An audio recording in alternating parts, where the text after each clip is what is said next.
So, I showed this replay on Twitch a couple of days ago as part of my Replay Sunday. We usually watch community replays during the weekend, either to educate ourselves and improve, or to try to give some positive feedback in case you might need it.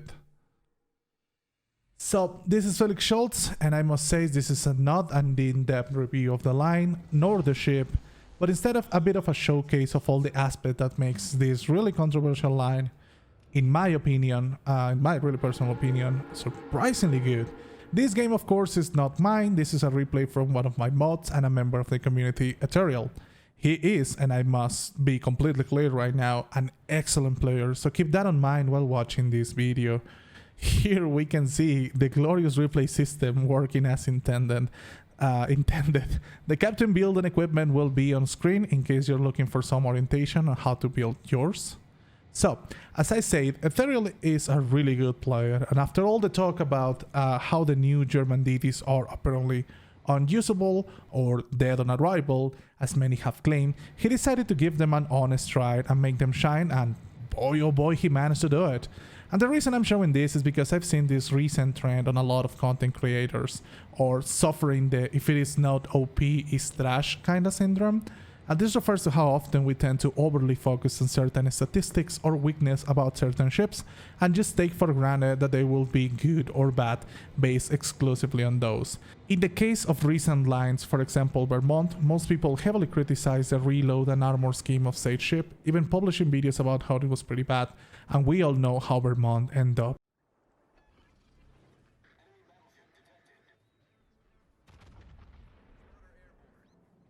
Oh, that Akisuki is gonna eat shit.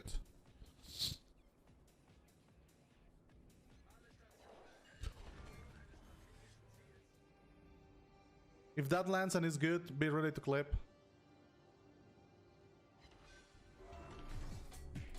Ooh, keep going, you zoom gun.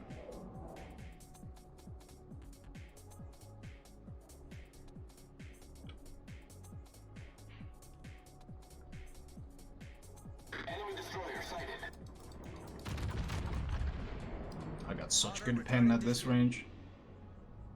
Come on. Oh!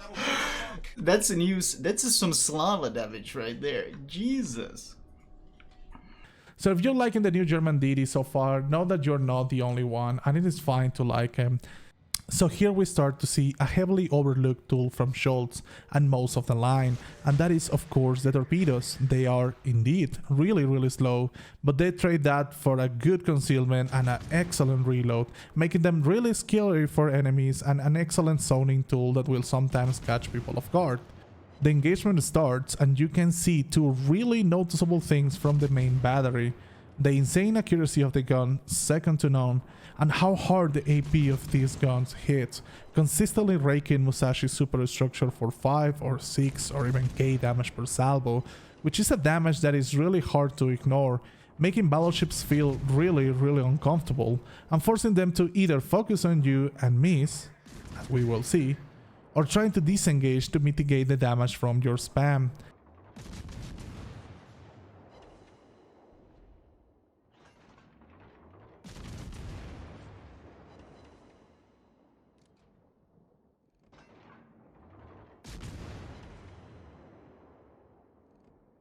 And just as I mentioned earlier, those sneaky torpedoes are no joke, catching the C-46 by complete surprise and doing massive damage, essentially forcing him to play on the defense for the remainder of the match. And trust me, we will see that DD again. If you're paying attention, you'll also notice some ammo swapping. Ammo selection on all ships, but particularly on this DD line, is absolutely crucial. Even if your HE DPM is anemic, and it is, forcing damage control on the enemy BBs can definitely contribute a lot, and maybe you can make some fires stick for a while. Place close attention to the enemy Colorado, not expecting the raw damage from Schultz to be so high, and taking up to 8,000 points of damage on a single salvo at a certain point. Again, AP on Schultz is really good and should be your main armament. Not the only armament, but definitely the main one. Again, you see Ethereal zoning the enemy in case they want to turn in to chase him. He just landed a torpedo on the enemy DD and the reload is already back.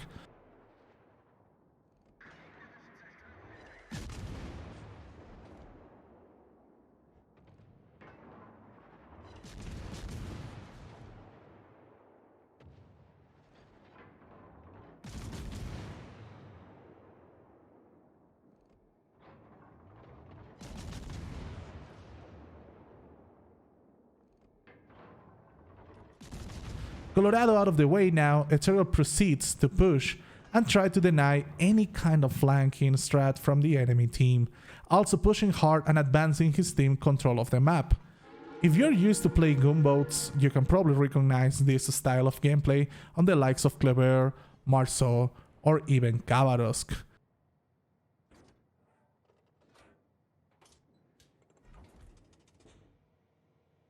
Five minutes in, 1,100 damage already, forcing fires on Musashi, completely denying the enemy team the flank through raw AP spam and torpedo zoning, allowing a nice control of the flow of the game.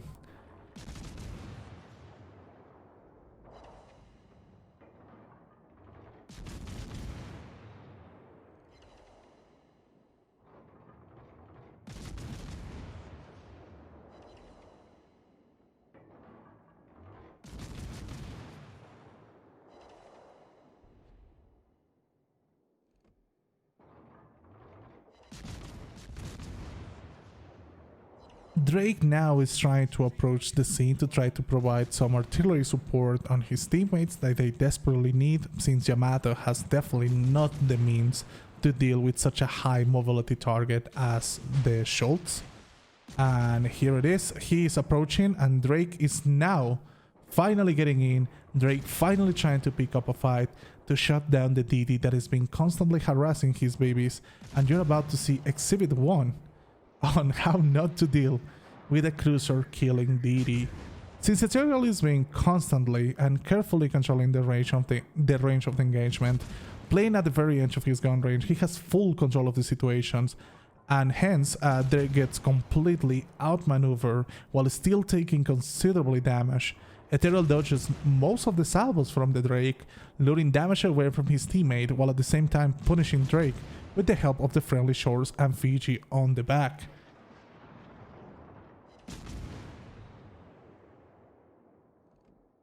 Eight minutes in, high caliber batch.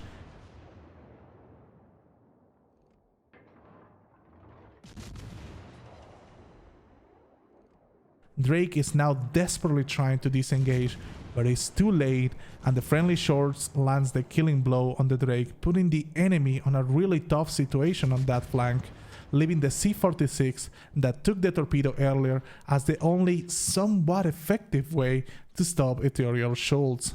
And this is when you start to notice the real magic of gunboats, and just this, as any other gunboat, can do a great job on denying enemies comfortable position and really good positioning on the map.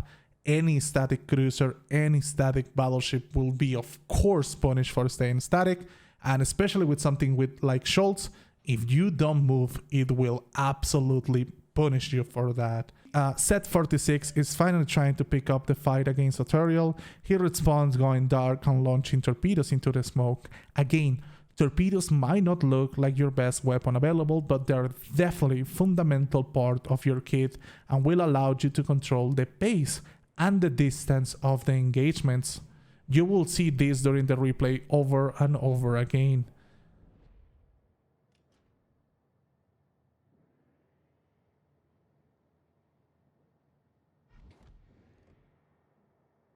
The Set 46 is now forced to disengage and try to just spot and hope some of his teammates, maybe the KGB, to get the kill on Ethereal. Ethereal again making proper use of ammo, forces the damage con on the enemy King George, ensuring that future fires will stick and be perma fires on the KGB, maximizing the damage for here all his teammates. And here the Fiji decides to share a smoke with his DD. And here's when it becomes pretty obvious how little use you have for smoke on a non-CB game, at least on this DD. And that's why most people seem to agree that something like Hydroacoustic Search could have been a way better addition to this destroyer's toolkit.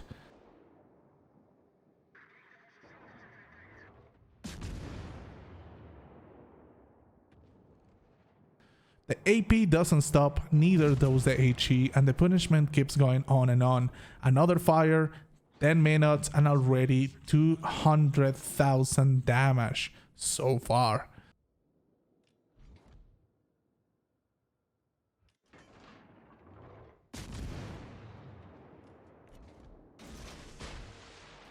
We can now see Lasso starting to maneuver to get closer to Ethereal and maybe try to hunt down the DD that by this point have completely eviscerated C-Flank. And now we're about to witness Exhibit 2 on how not to engage a cruiser killer DD, and that is showing full broadside. Schultz uses that incredible accuracy and amazing pen of the guns and takes down the Lasso without any problems. Take a look.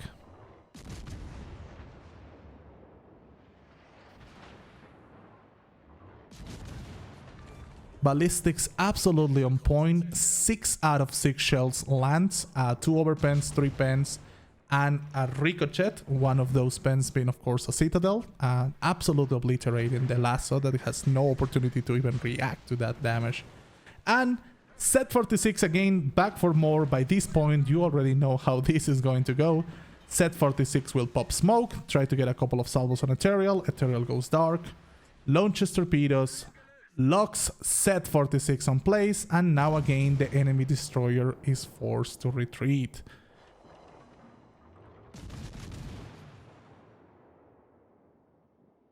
By this point, Algeria and KGV trying to push and pick on Ethereal, while also trying not to die to the Yugumos torpedoes on B.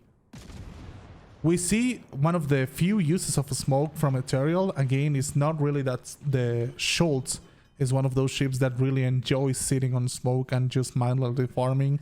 Not saying that you can, I'm saying that it's just not the best idea. You like to stay on the move, you like to keep punishing, you like to always stay on the sides of the enemy so you can maximize your damage. So a static gameplay of just sitting down and farming with HE is not quite possible because of how anemic your HE DPM is.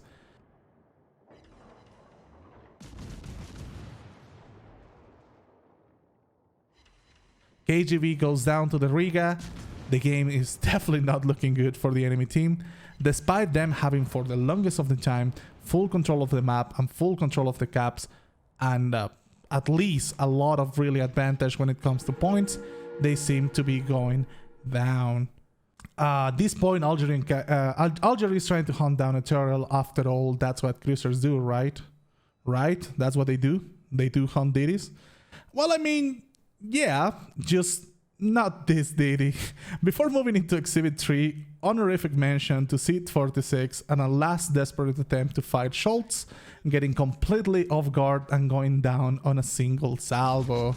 And last but not least, to close strong, Exhibit 3, how not to engage a cruiser killer DD 2 tiers higher than you.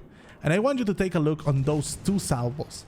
At 20k, 5 Citadels barrage, and a second 12k salvo to send back to port Algeria and close the game with a Confederate and a double strike. If you like this replay, consider liking the video and subscribe, and I'll see you next time.